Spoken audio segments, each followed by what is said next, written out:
Welkom by hierdie video van 5 ligte waar ons 'n bietjie gaan kyk na die pre-season testing wat gebeur het en die eerste 2025 renmotors het rondgejaag vir Formule 1 en om Bahrein en dit was 'n redelik koue toestande wat ons gehad het op Bahrein en wat eintlik baie onaardig was vir ons, maar ons gaan so 'n bietjie deurgaan na die top performers. Ons gaan kyk wie van ons 'n lap opgesit en ons gaan span vir span deurkyk. Wie het eers gaan. Kom ons kyk eerstens na 'n bietjie van die hoogtepunte. Die vinnigste lap was opgesit deur ons Iwe Carlos Sainz in die Williams wat 1 minuut 29.348 opgesit het en dit sou hom redelik hoog op die grid in 2024 gesit het, so dit wys baie duidelik wat se verbetering Williams gedoen het. Die span wat die meeste laps klaar gemaak het was Mercedes en hulle het 'n totaal van 458 laps gehad en die spanne wat redelik uitgestaan het was McLaren, Ferrari, Williams, Mercedes en dan so 'n bietjie Red Bull, maar dis die spanne wat regtig competitiveness gewys het daarso en ek dink ons gaan 'n baie naby seisoen hê hierdie jaar. Maar kom ons vat dit span vir span. Kom ons begin by die mees impressiveste performance oor die 3 dae van toets. Nou ons moet verstaan dat die 3 dae toets is die eerste keer wat die 2025 karre actually gery het op regte Pirelli bande. Die toestande in Bahrein was actually baie ongewoon. Dit was koud. Dit was 15 grade gewoonlik as hulle gaan toets daarso dan tref ons temperature tussen 30 en 28 wat vir jou baantemperature van amper oor die 40 gee, maar ons het op 'n stadium met baantemperature gesit wat 28 was. Ons het reën gehad in Bahrein. So dit was baie interessant. Maar kom ons begin by Williams. En die Williams FW47 was regtig definitief die mees verbeterde motor wat ons gesien het. Soos ons gesê het, Carlos het 1 minuut 29.3 opgesit en soos ons bietjie laas ook verduidelik het in ons vorige episode dat Williams het regtig gegaan en na die basiese goed gaan kyk waar hulle kan verbeter. En definitief het Carlos gesê die kar voel absoluut fantasties en hy voel baie gemaklik en hy voel confident om in die seisoen in te gaan met die Williams.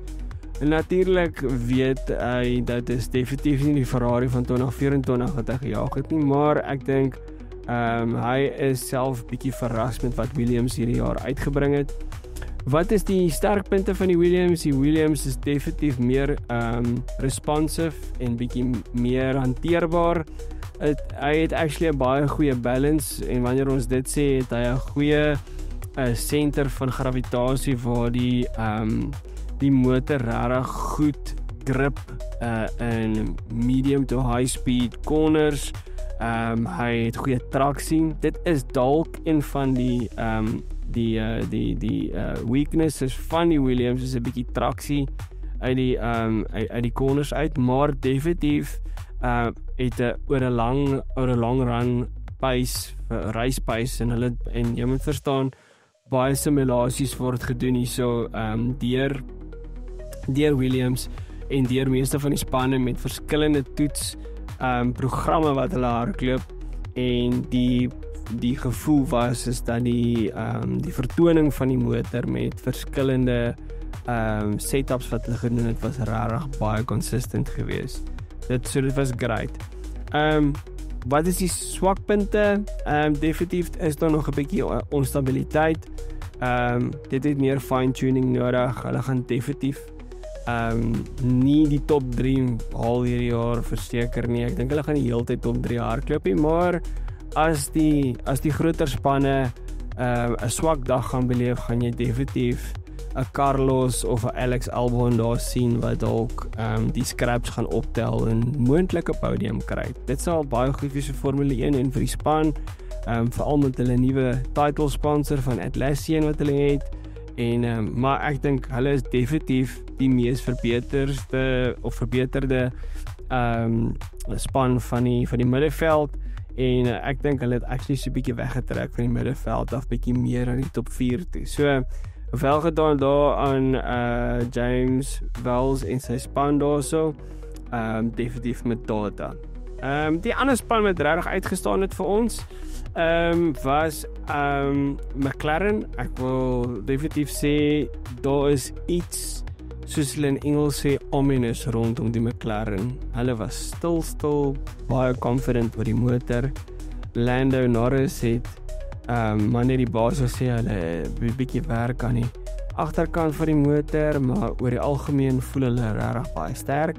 En jy kon sien, as jy gaan kyk het na as hulle op dieselfde bande as die Ferrari, Mercedes en die Red Bull gery het, was hulle konstant amper 'n halwe sekonde vinniger 'n lap. Nou, dis een ding van testing is ons weet nie altyd wat se fuel loads hulle hardloop nie, wat se setups hulle hardloop nie, maar as jy kyk na hulle long runs, dan weet jy hulle het definitief 'n baie goeie motor ontwerp en baie verbeter op hulle 2024 motor. Hulle het die kontroversie daarso waar hulle nog steeds 'n bietjie rondspeel met 'n flexi wing wat nie flexi maar wat nog steeds 'n slot gap het in die rear wing wat nog steeds vir hulle 'n goeie advantage gee. Ons gaan nou praat oor Ferrari want ek dink hulle het maar dieselfde paadjie gevolg as McLaren en die FIA het nog nie regtig gekla oor dit nie, alhoewel hulle baie reëls ingebring het wat dit afklamp sodat spanne nie daai flexi wing kan uitbyt nie. Lando Norris sê ook, jy weet, hulle het goeie competitive pace, 'n goeie balance, ons weet die McLaren het regtig op enige trek gewerk en enigste plek waar hy voel hulle kan verbeter en Oscar Piastri stem saam is dat hulle voel hulle kan bietjie verbeter op die stabiliteit van die agterkant van die motor. So ek neem aan wanneer dit kom by versnelling uit die hairpins uit of wanneer dit kom by die briek, jy weet, dan speel hulle 'n bietjie rond met hulle brake bias sodat daar stabiliteit kom ander braking, maar ek glo dis iets wat hulle gaan fine tune en uitfaseer soos wat die jaar aangaan en dit werk. Maar McLaren is definitief die span om te wen op hierdie stadium. Dan die span wat nie ver agter is nie, is Ferrari. Okay, Ferrari voel baie mense en baie van die pundits glo hulle het regtig alles ingegooi in hulle SC25 in om vir Charles en vir Lewis regtig 'n kans te gee om die wêreldkampioenskap te wen. Hulle het uitstekende pace gehad, goeie balance gehad. Lewis sê hy is baie excited oor die potensiaal van die motor.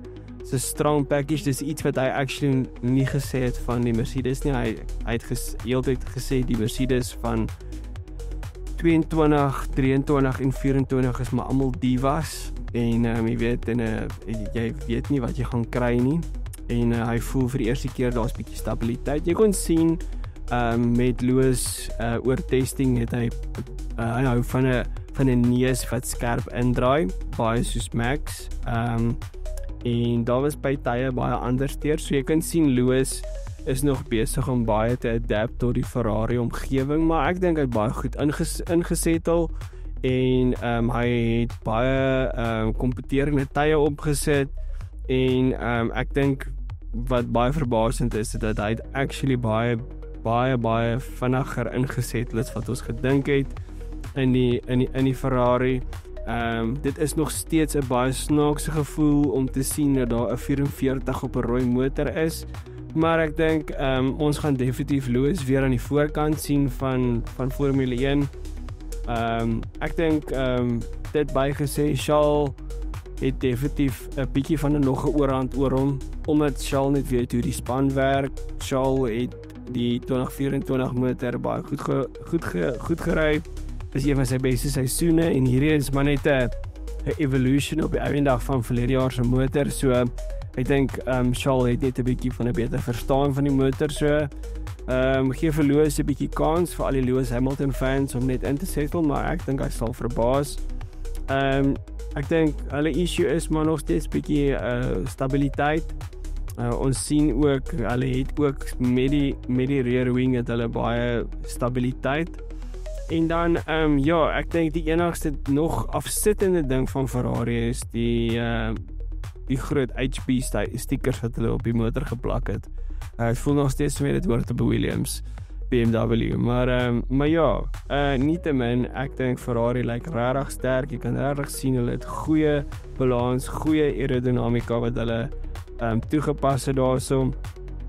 En ek dink hulle het ruimte om te werk. So ja, ek dink daar wag goeie dinge vir Ferrari.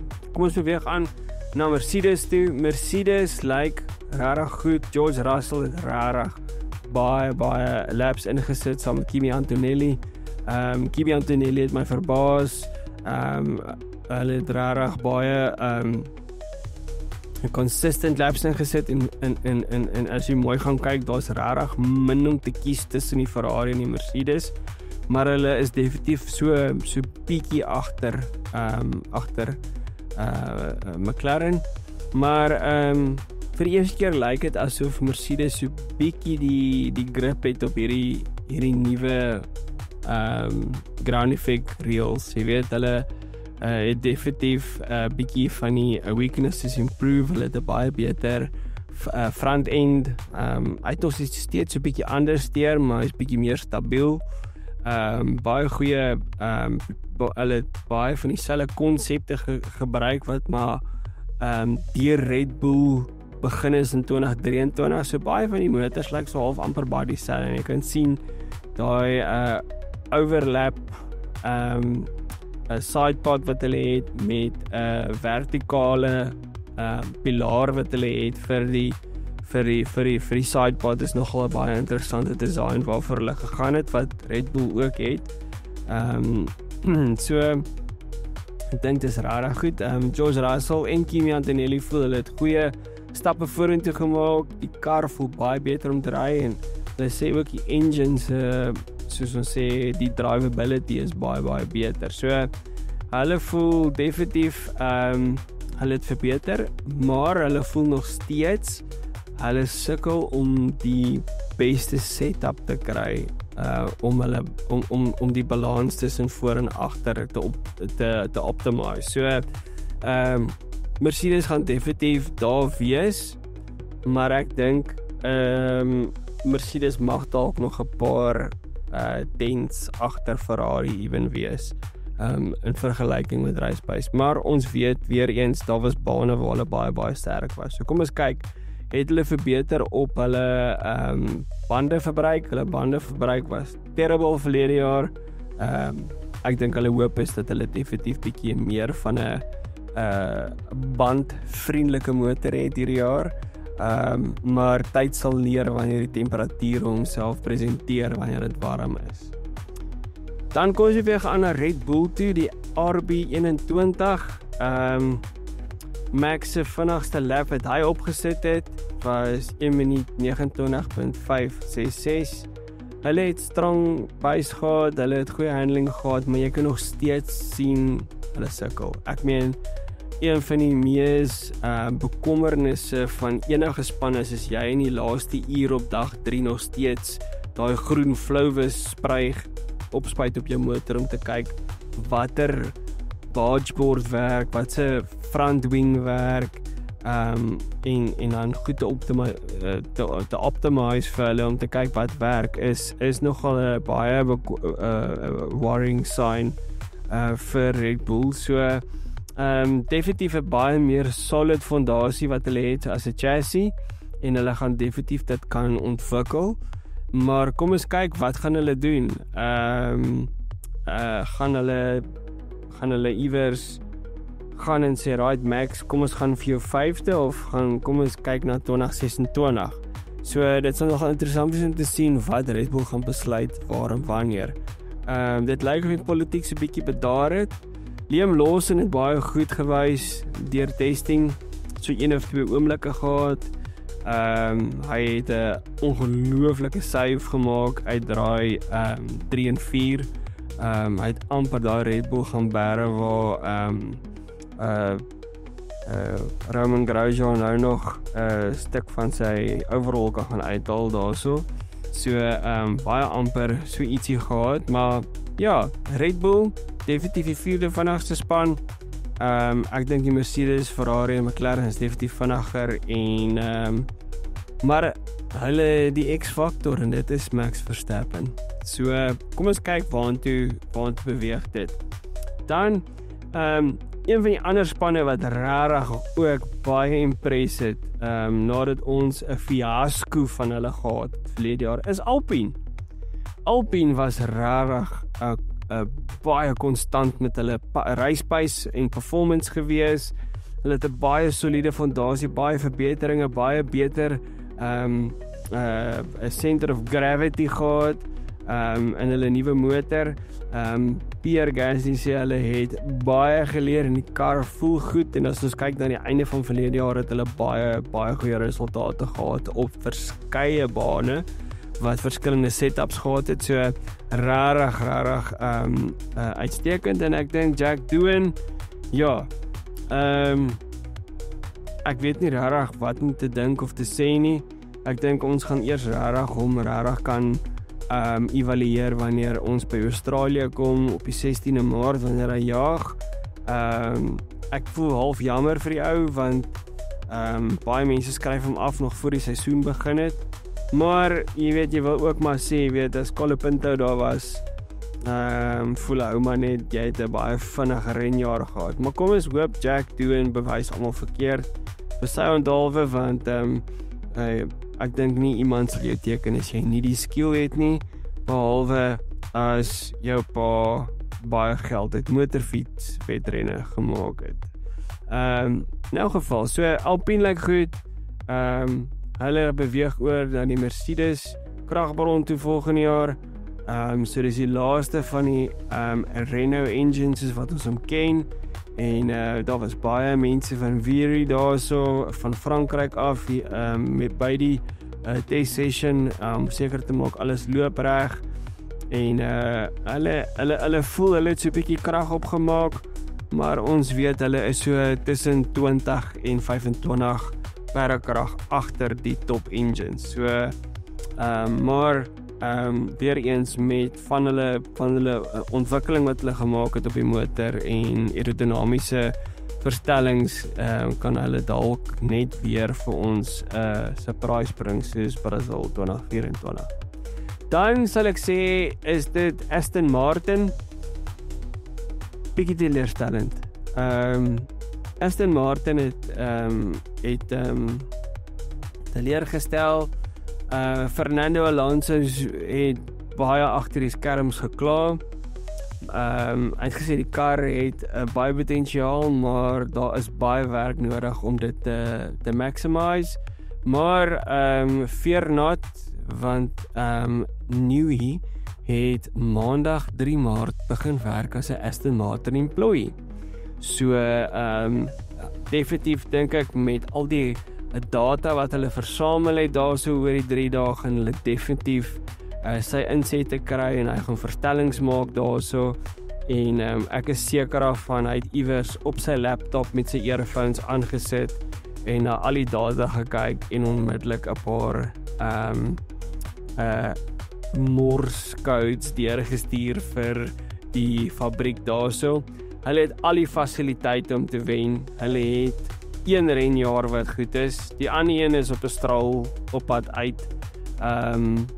Formule 1 uit hopelik. Want ja, ek alhoewel hy het okay 2 dae gehad, het hy sleg gevoel die laaste dag en Fernando Alonso het oorgevat. So kom ons hoop Aston Martin. Ons het nodig dat Aston Martin goed doen. Vir al die investment wat hulle gemaak het daarso, het hulle definitief dit nodig. Jy kan sien even met hulle sidepods wat hulle ingesit het, dat hulle ook 'n bietjie van 'n meer van 'n Ferrari 2022 konsep gevat. Ook by die overbite op die sidepod. So vir Fernando Alonso se onthaalwe, jy weet, kom ons hoop hy het weer 'n 2023 maar wat nog beter is. So ek dink dit sal fantasties wees as Aston Martin baie vinnig vorentoe kan gaan of hulle gaan baie vinnig fokus op 2026. Dan het ons die wat ons noem die V-Carbs wat nou genoem word Racing Bulls. En Racing Bulls het is een van die mooiste motors op die baan vir my. Die wit met die Red Bull op. Dit herinner my so half van die 2021 Red Bull van Turkye. So dit was regtig goed. Kyk, hulle was consistent. Yuki Tsunoda het 'n 1 minuut 30.4 opgesit. Baie goeie consistent performance, goeie hantering. Hulle het nog steeds daai understeer issue en hulle het meer responsiveness nodig van die Honda engine. So daar's definitief 'n bietjie verbeteringe wat hulle kan bring daarso. Maar hulle het nou al die opgedateerde parte wat die Red Bull van verlede jaar gehad het wat hulle nie gehad het nie. So definitief 'n beter basis vanaf te werk, maar soos Yuki sê in 'n onderhoud dat hulle definitief 'n bietjie werk nodig om die understeer uit te skakel, want dan weet jy die span is of die drywer altans gaan definitief bietjie compensate vir die understeer en dan raak die setup moeilik om daai understeer uit te skakel. So kom ons hoop Racing Bulls gaan 'n beter jaar hê. Ek dink vir al die geld en investering wat daarin gaan, is dit definitief nodig dat Racing Bulls ten minste ook saam met Red Bull daarbo is in die top 3-4. Jy weet, as jy daai hoeveelheid akademie drywers deurkom soos Isaac Hadjar wat nou daar langs Yuki sit. Isaac Hadjar het my glad nie impress nie. Hy het al klaar begin en so 'n bietjie begin rowdy raak daar oor die radio wat ek voel as 'n rookie, are you back en jy doen jou werk. Okay? Jy kan nie vir die eerste dag by die werk jou toys rekord uitgooi want jou USB port van jou rekenaar werk nie. Okay, jou baas gaan vir jou sê jou probasieperiode het so pas verpas. Reg. Dan kom ons by Haas. Haas het twee nuwe drywers, Esteban Ocon en Ali Beerman. Baie hoë mileage sit. Ons het weer gesien dat net soos verlede jaar het Haas baie tyd spandeer om baie race simulations te doen, baie laps in te sit. En dit het vir hulle verlede jaar baie gewerk, want ons weet dat hulle spanbestuurder is definitief ook baie data gedrewe en hulle wil definitief weer verbeteringe bring, stelselmatig soos verlede jaar. Ek dink hulle gaan op dieselfde trant aangaan om inkrementele verbeteringe op die motor te bring. Esteban Ocon het gesê, hulle het so 'n bietjie issues gehad, maar oor die algemeen het hulle 'n baie goeie 3 dae toets gehad. En ek wil net herinner aan almal wat die video kyk, is dat gewoonlik het ons 2 toets dae gehad, jy weet, of 2 sessies gehad. So jy het in week 1 3 dae gehad en dan jy tweede week van 3 dae gehad. En hierdie jaar het hulle net die 3 dae gehad. Nou en dan is dit Australië. So baie min tyd om voor te berei vir dit. So dit wat hulle oor hierdie laaste 3 dae geleer het, moes hulle maar vat. Hulle is die enigste span wat intermediates gebring het na Bahrein toe, want hulle het geluister na die weerman en almal het gedink, wat is die kans dit reën in die woestyn, toe die woestyn vir hulle 'n surprise gegee. En Esteban Ocon het so 'n bietjie uitgeventure daarso en so 'n bietjie sy rubberdak getoets daarso, om 'n paar draaie, maar weer eens 3 laps gery en ingekom. So geen regte data wat hulle daar kon insamel nie, maar dit was oor die algemeen 'n goeie toets vir Haas. En dan het ons nietemin laastens vir Sauber, wat reg maak om Audi te raak volgende jaar. Hulle het 'n klomp nuwe personeel ingekry, onder andere Gabriel Bortoleto, of soos hulle hom noem, Gabby, wat ek dink 'n belaglike bynaam is, so ons gaan maar by Gabriel Bortoleto noem. En dan weer eens, die motor het gesukkel. As jy gekyk het hoe hulle gejaag het, Nico Hulkenberg, wat ook nie gister se kind is nie, wat baie ervaring het, moes baie oversteer corrections maak, baie understeer, die balans was 'n probleem, traksie uit die stadige draai was moeilik. Dit was moeilik om 'n balance te vind tussen 'n motor wat mooi hanteer. Ek kan sien Gabriel Bortoleto op 'n stadium verskriklik in draai 8 en 9 baie regstellings maak op die stuurwiel om die motor op die pad te hou. En ja, moeilike toets. Definitief baie werk gehad om te doen. Nico sê die kar het definitief baie limitations, maar hulle werk daaraan om te improve, en ek dink dis maar definitief 'n span wat gefokus is op 2026. Ek dink nie hulle gaan te veel worry oor hierdie jaar nie. En as daar punte is om te kry, gaan dit goed wees.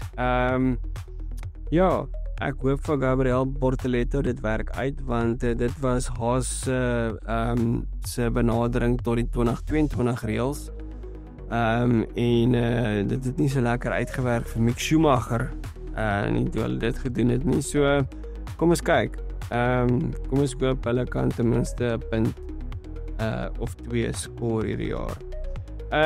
En dan, baie belangrik, iets wat ons nie na gekyk het nie, en wat mense net van moet bewus wees van hierdie jaar, is dat onthou net hierdie jaar maak nie saak hoe vinnig jy is nie.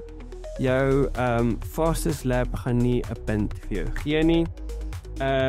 Dan ook daar's driver cooling systems wat ingebring is, so sekere temperature waar dit bo 31 grade Celsius gaan wees, gaan daar gaan dit 'n moet wees om 'n cooling system in te bou in jou motor in, wat die motor se weight limit gaan opstoot.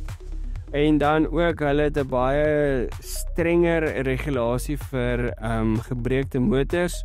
Met al die insidente van 2024 het ons wonderlike Ben Sulam en sy span in die FIA 'n baie sterk reël ingebring dat daar mag nie damaged cars op die baan wees. So as jou motor gebreek is, jou een endplate op jou front wing hang, of jou speeltjie hang en vlieg, en die ander ou tref jou aanhou in die helm agter jou, gaan jy definitief geblack flag word. So definitief 'n interessante ding. Dan die formation lap procedure vir pitlane starters gaan bietjie verander. Is 'n nuwe regulasie wat sê dat as jy van die pitlane begin, moet jy die formation lap join wanneer al die karre verby die pitlane is. So, dit beteken dan dat hulle gaan nie hoef stil te staan nie. En dan gaan hulle dan aan die einde van die pitlane weer begin. En dan daar's ook limits op toetse van ouer motors. Spanne kan nou is nou baie gerestrikt op hoe hulle ouer karre kan toets, want ek dink baie keer is dit 'n 2023 spesifikasie, maar daar's 'n baie lekker woord wat rondgegooi word aan die einde van 'n seisoen wanneer daar verandering is, en dit word 'n mule car genoem. So dit is 'n kombinasie van nuwe reëls met 'n ou motor. En hulle is dan gerestrikt om dieselfde komponente te gebruik wat hulle oor 'n race weekend gebruik het in 2023. om daai komponente te gebruik. So geen 2024 of 25 komponente mag gebruik word op ou motors nie. So, wie is ons favorites? Definitief McLaren, Ferrari, Red Bull, Mercedes, Williams, Alpine, Aston Martin, Racing Bull, Haas en Sauber. So dis maar net ons hier by 5 ligte se gedagtes rondom die 2025 seisoen en julle sal meer van hierdie video sien. Ons wil baie dankie sê aan Sample Yard en Johan Els wat daarso vir ons 'n great soundtrack vir ons gebou het hierso en dan vir Kali Klassiek wat al hierdie goed bymekaar sit en dink ons aan Rassie wat sy hand in die lug hou vir sy operasie. Maar ons sien julle in Australië waar ons 'n simposium gaan hou. So, ons sien julle in Australië en onthou net, dis nie 7 ligte nie, dis nie 6 ligte nie, dis 5 ligte en dan spring ons weg. Geniet die 25 seisoen, ons sien julle volgende keer.